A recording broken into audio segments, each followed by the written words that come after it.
नाज़रीन, New Zealand cricket team का पाकिस्तान का दौरा मनसूख करना, उसके कुछ चश्मकुशा इंकशाफात सामने आए हैं। आज वफाकी वज़ीर दाखिला और वफाकी वज़ीर इत्तलात ने मुश्तरका प्रेस कॉन्फ्रेंस की है, जिसमें कुछ हकायक बयान किए हैं। ताने बाने जोड़े हैं कि किसको ईमेल भेजी गई और किन अल्फाज पर मबनी ईमेल भेजी गई, वो अकाउंट कहां से जनरेट हुआ, वीपीएन लगा के कहां का एड्रेस दिया गया। जो हकायक आज वफाकी वज़ीर इत्तलात ने बयान किए हैं, उन्हीं हकायक पर कुछ प्रचार हमने जुमे वाले दिन किया था गुज़श्ता हफ्ते। पहले इस प्रोग्राम का वो चंक मुलाहिजा कीजिए जो हमने बात की थी, फिर वफाकी वज़ीर इत्तलात की गुफ्तगू सुनते हैं, फिर गुफ्तगू को आगे बढ़ाएंगे। ये है दी संडे गार्डियन, तारीख है अगस्त 21, 2021। लिखने वाले हैं अभिनंदन मिश्रा, भारत से ताल्लुक है इनका। वो लिखते हैं कि न्यूजीलैंड क्रिकेट टीम में face terror attack in Pakistan. ये 1 महीना कबल है। न्यूजीलैंड को उस वक्त मालूम नहीं था जब 1 महीना पहले ये पब्लिश हुआ, जब हमारे इधर नेट सेशन हो रहे थे। ये उसी दिन मालूम पड़ा कि जिस दिन मैच शुरू होने वाला। आज वफाकी वज़ीर इत्तलात फवाद चौधरी ने हमारी इस खबर की तस्दीक की है। किसने अल्फाज में मुलाहिजा कीजिए। 21 अगस्त 2021 को अभिनंदन मिश्रा है, उन्होंने एक आर्टिकल पब्लिश किया, न्यूजीलैंड क्रिकेट टीम में face terrorist attack in Pakistan. अभिनंदन मिश्रा है, संडे गार्डियन के ब्यूरो चीफ हैं। इंटरेस्टिंगली इनके बहुत स्ट्रॉन्ग लिंक्स जो हैं वो मिलते हैं अमरुल्लाह सालेह से। वफाकी वज़ीर इत्तलात फवाद चौधरी की गुफ्तगू आपने सुनी। राना अजीम साहब की तरफ बढ़ते हैं। राना साहब, जिस तरह हमने गुज़श्ता हफ्ते तफसीलन इस पर बात की कि ये ताने बाने कहाँ से मिलते हैं, आज फिर उसी तरीके से वफाकी वज़ीर दाखिला और वफाकी वज़ीर इत्तलात ने उसका बैन सबूत पेश किया।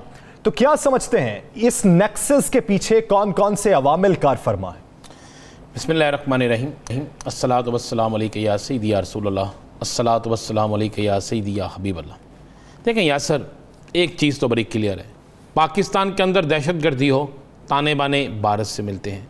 पाकिस्तान के अंदर हालात ख़राब करने हो, पाकिस्तान के अंदर मजहबी फसादात कराने हो, पाकिस्तान के अंदर लिसानी फसादात कराने हो, और पाकिस्तान के अंदर पाकिस्तान के दरियाओं में पानी बगैर इतला के छोड़ना हो, पाकिस्तान के ख़िलाफ़ किसी किस्म की आबी कोई जारहियत करनी हो, तो हर चीज़ भारत से निकलती है। क्योंकि बहुत सी कुव्वतें जो गैर मुल्की कुव्वतें और कुव्वतें हैं, वो भारत के साथ मिलकर ये सब कुछ करते हैं। हमने उस दिन भी कहा था कि इसके पीछे भारत है, आपने निशानदेही की, उसकी आज तस्दीक हो गई। बात यह है कि यासर, ये सिर्फ 2 या 3 मेल्स की बात नहीं, ईमेल्स की बात नहीं, 2 या 3 जो है वो वहाँ पे आप ये कहें कि जनाब अकाउंट बना के किए गए, उसकी बात भी नहीं। ये चीज़ें तो वो हैं जो सामने आ गई हैं। लेकिन असल देखने वाली चीज़ क्या है, क्या इन जाली मेल्स के ज़रिए, इन जाली ट्वीट्स के ज़रिए, इन जाली ख़बरों के ज़रिए क्या इंटरनेशनल क्रिकेट ख़त्म हो जाती है? क्या न्यूजीलैंड, बरतानिया जैसी टीमें जो हैं वो भाग जाएंगी? क्या वेस्ट इंडीज़ जैसी टीम जो है वो भी भाग जाएगी? कभी ऐसा नहीं होता। ये पूरी एक इंटरनेशनल लॉबी थी, और इस वक्त international cricket council 0, Australia cricket board 0, बरतानिया क्रिकेट बोर्ड 0, दुनिया के तमाम क्रिकेट बोर्ड पाकिस्तान के अलावा 0। इसलिए है कि इन सब पर इजारादारी है भारत की। यासर साहब ज़रा गौर करें, क्या इस वक्त पूरी दुनिया में, मैं कुछ पसे पर्दा चीज़ें सामने लाना चाहता हूँ, पूरी दुनिया के अंदर क्रिकेट की कोई एक सीरियल हो रही है? कोई एक सीरीज हो रही है? बताएं मुझे। नहीं। बरतानिया में, ऑस्ट्रेलिया में, न्यूजीलैंड में, श्रीलंका में, वेस्ट इंडीज में, बांग्लादेश में, आयरलैंड में किसी जगह हो रही है? नहीं। इसलिए नहीं हो रही कि जनाब इस वक्त दुनिया में जुए का सबसे बड़ा क्रिकेट मेला, जिसमें दुनिया का सबसे बड़ा जुआ होता है, वो भारत का जो है वो IPL वो शुरू है। और इसमें दुनिया के तकरीबन क्रिकेट बोर्ड के बहुत से लोग इसमें शामिल होते हैं। जनाब ज़रा गौर करें किस तरह फिर पाकिस्तान के अंदर ये सीरियल्स होनी थी। एक तरफ पाकिस्तान को उन्होंने, पाकिस्तान की सालमियत, पाकिस्तान को नुकसान पहुंचाना था, पाकिस्तान की शोहरत को नुकसान पहुंचाना था, दूसरे पर इंडिया ने अपना कारोबार करना था, तमाम क्रिकेट बोर्ड उनके साथ थे। ज़रा मुलाज़ा गौर करें ना, IPL में क्या है, इंग्लैंड के कितने खिलाड़ी हैं? इंग्लैंड के 18 खिलाड़ी, टॉप 18 खिलाड़ी जो हैं वो इसमें खेल रहे हैं। ऑस्ट्रेलिया के 17 खिलाड़ी इसमें खेल रहे हैं। न्यूजीलैंड जिनको बड़ा डर लगता है, उसके जनाब न्यूजीलैंड के 10 खिलाड़ी टॉप 10 पेपर वर्क किया हुआ है जनाब इस पे खेल रहे हैं। बांग्लादेश के 2 खिलाड़ी इस पे खेल रहे हैं। आगे आ जाए साउथ अफ्रीका, इसके 11 खिलाड़ी इसमें खेल रहे हैं, वेस्ट इंडीज के 14 खिलाड़ी इसमें मौजूद हैं, श्रीलंका के 3 खिलाड़ी हैं, अफगानिस्तान के 3 खिलाड़ी इसमें मौजूद हैं। मुझे बताएं अब कौन सा मुल्क रह गया जिसके खिलाड़ी इसमें मौजूद नहीं है? पाकिस्तान सिर्फ एक रह गया। अब बताएं कि इंडिया की कैसी इजारादारी होगी इस पे कि पूरी दुनिया के अंदर कोई और क्रिकेट सीरीज उस वक्त तक होती नहीं जब तक ये जुए का काम नहीं चलता रहता है।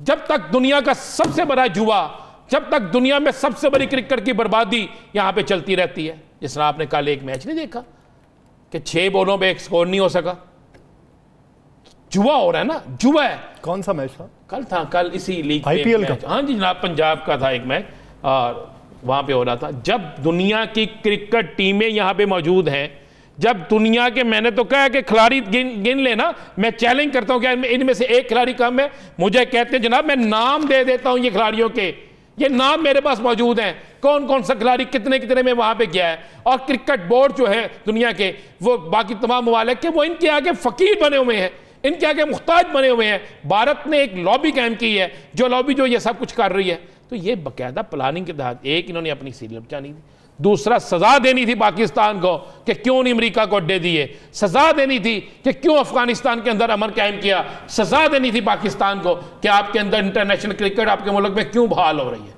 ये न्यूजीलैंड की टीम, मुझे एक बात बताएं, बांग्लादेश से चल के पाकिस्तान आने तक 1 माह पहले की एक खबर, वो अब जिसको ये बना रहे हैं, ये बाकी मामला उस वक्त तक उन्हें नहीं पता था।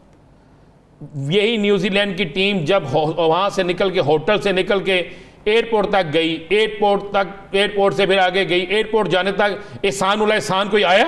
क्या वहां पर कोई और शख्स आया? किसी ने हमला किया? असल मामला यह था कि ये मेल बाकायदा एक प्लानिंग के तहत भारत से ये जनरेट की गई।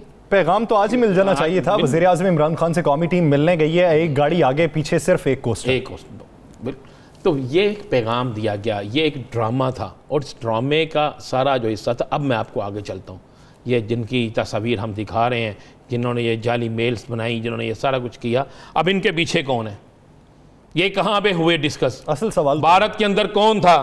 फिर इनके पीछे पैसे कौन लगा रहा था? ये जो IPL हो रहा है इस पे कौन कर रहा है? पाकिस्तान के अंदर बुक मेकरों के किससे राब्ते? मैं 3 नाम ले रहा हूँ।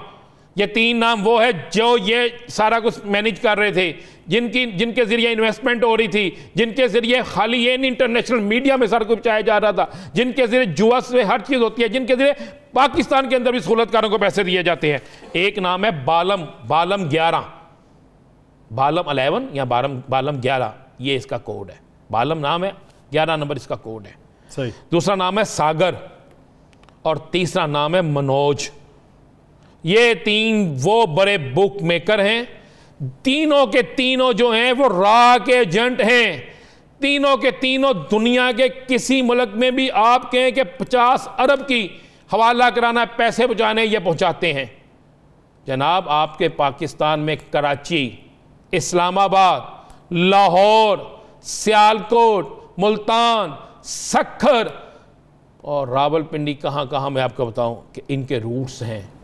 हमारे ही पाकिस्तान के बुक मेकर्स इनसे अरबों रुपए का लेन देन करते हैं और उसके बाद जिनको ये कहते हैं उनको पैसे इस तरीके से दिए जाते हैं कि आप सोच नहीं सकते। तो ये पूरी एक प्लानिंग थी यासर। सुबह से सब ये चला रहे हैं, बिल्कुल फवाद साहब ने तो उल्टा के रख दिया ना, एक एक चीज़ निकाल दी, उनका सब कुछ करके निकाल दिया और अगला पोस्टमार्टम हमने आपके सामने रख दिया कि भाई क्या हो रहा है। ये जो क्रिकेट मैच सीरियल हो रही है, IPL हो रही है, इसमें जब तमाम दुनिया के ममालिक यहाँ पे होंगे और अगर पाकिस्तान के अंदर वो सीरियल हो जाती शुरू, तो भाई ये सीरियल तो इनका तो ये जुआ नाकाम हो जाना था, लोगों की तो जो नहीं थी असल क्रिकेट की तरफ। तो उन्होंने कहा जी नहीं, ये क्या हो गया, एक तीर से 2 शिकार। आपको पता है, चलिए मैं आपको एक और खबर दे देता हूँ। बांग्लादेश के अंदर क्या भारतीय क्रिकेट बोर्ड के कुछ लोगों की न्यूजीलैंड के कुछ अफराद के साथ मुलाकात नहीं हुई? बांग्लादेश में जनाब कितने दिन पहले, जब ये सीरियल खेलने गए हुए थे। तो उसमें क्या बातें हुई?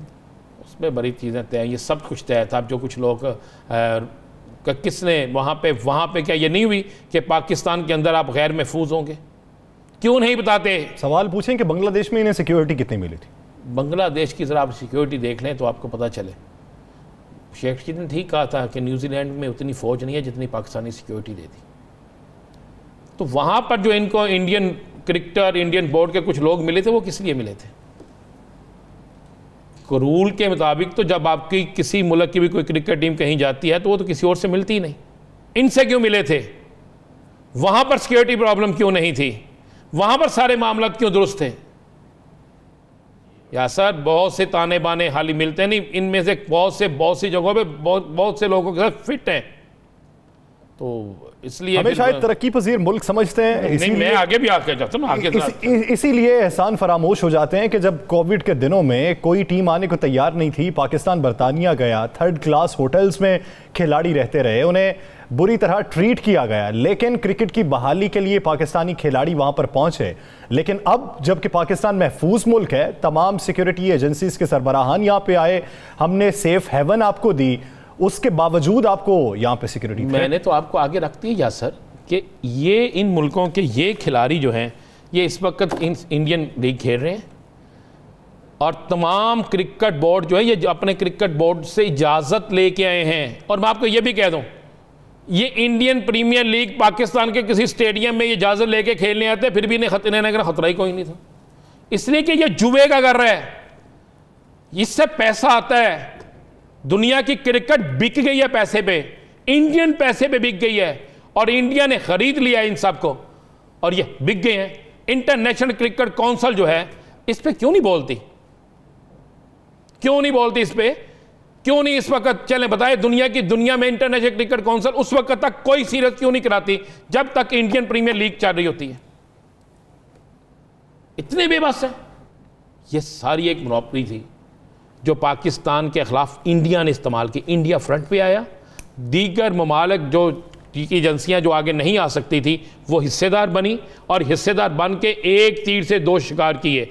एक अपना इस टूर्नामेंट को कामयाब करने के लिए कि सिर्फ एक ही टूर्नामेंट चलता रहे और वो जो खरबों रुपए जुए के इनको मिलने हैं, खिलाड़ी बिकने हैं, सब कुछ होना है। मैच किस तरह, मैच फिक्स नहीं होता, अब खिलाड़ी फिक्स होता है। अब पूरे मैच की बात नहीं होती, अब ओवर्स की मैच बात होती है। तो ये सब कुछ हुआ है और उसमें ये इंटरनेशनल क्रिकेट काउंसिल कुछ नहीं करेगी।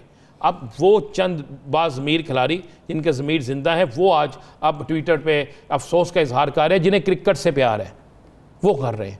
बाकी जो है उन पर तो इस तरह है जैसे मौत का साया है, बिल्कुल सांप सूंघ गया है, उस पर बोलते नहीं। ये वो गेम थी जो आज़ाद थी। या सर ये 3 जिन बुक मेकर के मैंने नाम लिए है मैं फिर दोबारा लेता हूँ और मैं चैलेंज करके कहता हूँ इनको चेक कर लें इंडिया के अंदर ये क्या हैं, कि इनके रूट्स कहाँ पे हैं, हम वो भी दिखाने के लिए तैयार हैं। बालम 11 नंबर, बालम 11 या बालम 11 नंबर के नाम से ये मशहूर है। सागर के नाम से एक शख्स मशहूर है, ये इंडियन है। उसके बाद एक है मनोज। ये 3 अफराद है जिनके ज़रिए फिर ये सारा कुछ किया जाता है पाकिस्तान के अंदर और दुनिया के दीगर ममालिक में। इनके जरिए जितना बड़ा हुंडी का काम, जितना बड़ा बुक मेकर्स के पैसों का काम किया जाता, आप सोच नहीं सकते। पाकिस्तान के 4 बड़े मनी एक्सचेंजर इनके जरिए चलते हैं। किस जगह किस दहशतगर्द को, किस एनजीओ को, किस औलतकार को पैसे बचाने हैं, इनके जरिए जाते हैं। और ये जो अकाउंट आपको फेक नजर आ रहे हैं सामने, वो भी इन्हीं लोग, यही लोग इसके पीछे। बड़ा सवाल, इनके खिलाफ कार्रवाई क्यों नहीं होती? कौन कार्रवाई करेगा? पाकिस्तान में जो सहूलतकार है उनके खिलाफ तो हो सकती। पकड़े ना, सब पुलिस जाती है, एक छोटे से बुक मेकर पकड़ लेती है, 4 टेलीफोन 3 वायरलेस सेट रख के कर देते जनाब हमने बड़ा। और भाई बड़े बुक मेकर किसी एक को पकड़ा गया है? चले मुझे बता दे किसी एक को पकड़ा गया हो? वो जिसके ताने बाने इंडिया से मिलते हैं, पकड़ा कभी किसी को? मुझसे ले लें डिटेल, मगर मेरे पास ये डिटेल मौजूद है तो इनके पास नहीं होगी। रात को कटिंग कहां पे होती है? पाकिस्तान की सालमियत को देखना चाहिए, पाकिस्तान के इस्तेहकाम को देखना चाहिए, पाकिस्तान की इज्जत को देखना चाहिए। आज हुकूमत ने बेनकाब कर दिया। अब सवाल है, कुछ चीज़ें हम सामने ले आए हैं, अब देखना तो यह है कि क्या ये जो इंटरनेशनल क्रिकेट काउंसिल है अब इस पर एक्शन लेगी? क्या दहशतगर्दों के खिलाफ बात करने वाला अमरीका, दहशतगर्दों के खिलाफ बात करने वाली दूसरी कुव्वतें, क्या अब इन जाली मेल्स, इन जिसका ईची बीची सब कुछ जो है फवाद साहब और शेख जी साहब निकाल के सामने ले आए, क्या इस पर एक्शन होगा? पाकिस्तान तो एक्शन कर रहा है। क्या बाकी करेंगे इंटरनेशनल कुफ्ते? एक बड़ा सवाल है कि क्रिकेट बोर्ड और इंटरनेशनल क्रिकेट काउंसिल ये नॉन पॉलिटिकल रहेंगे या फिर इन पे पॉलिटिकल का टैग लगा दिया जाए।